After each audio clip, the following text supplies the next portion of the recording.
Our story begins in a country town when the boys had an evening out.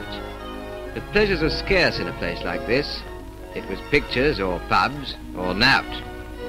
There wasn't much fun in just walking round with the wind blowing up the snow. So they all agreed without argument that a pub was the place to go. It wasn't the beer and the darts alone that satisfied everyone. There was always a chance that a girl or two would be there to enrich the fun. Well, they entered the pub through the blacked-out door.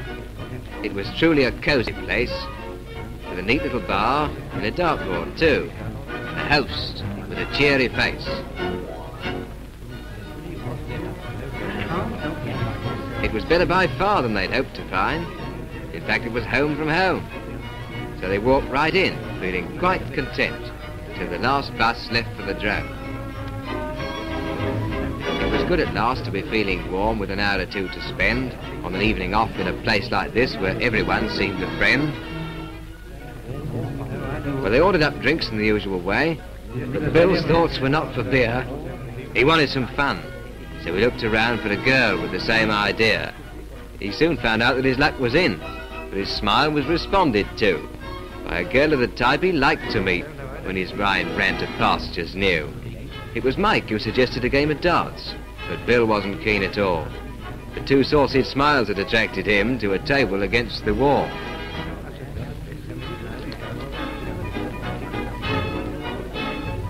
So Tom just grinned. He was used to Bill and winked at his partner Mike, while Bill went with Harry across the room to see what the girls were like.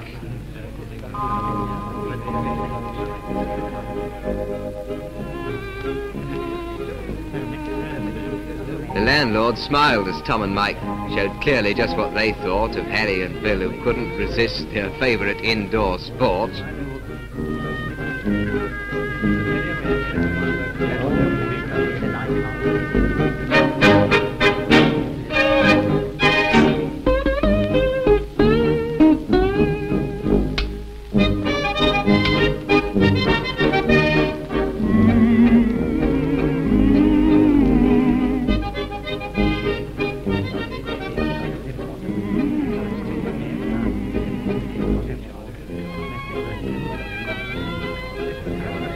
It didn't take long for the boys to prove that although they were mere ACs, they knew all about what was going on, just what was in the breeze. It'd be very awkward if Jerry tried a raid on the local drome. There's a couple of 100 kites up there, and tomorrow some more will come. There's a big do-on that we mustn't say, though we know what it's all about. That's why we can't see you till Saturday, if that's okay to take you out.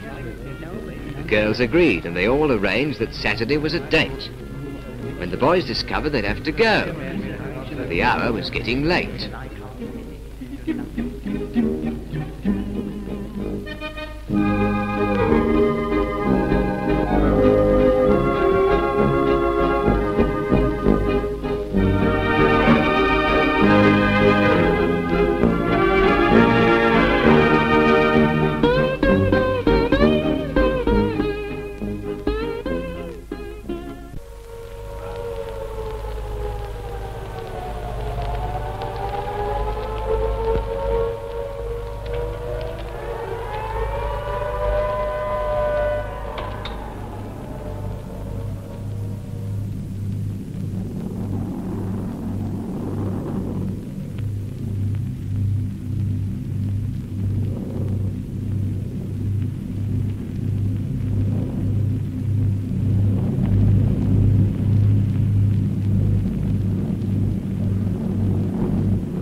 Well, Saturday night had come at last, with its gaiety, life and cheer, leaving only a memory of the raid, though it certainly had been near.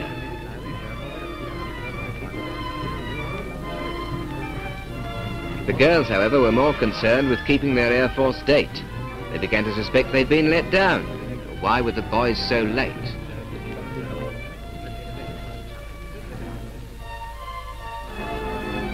The date fell through, for the boys are dead, though the fact never came to light that the man in the pub who dozed nearby got his message away that night. Never forget that wherever you are, there are listening ears.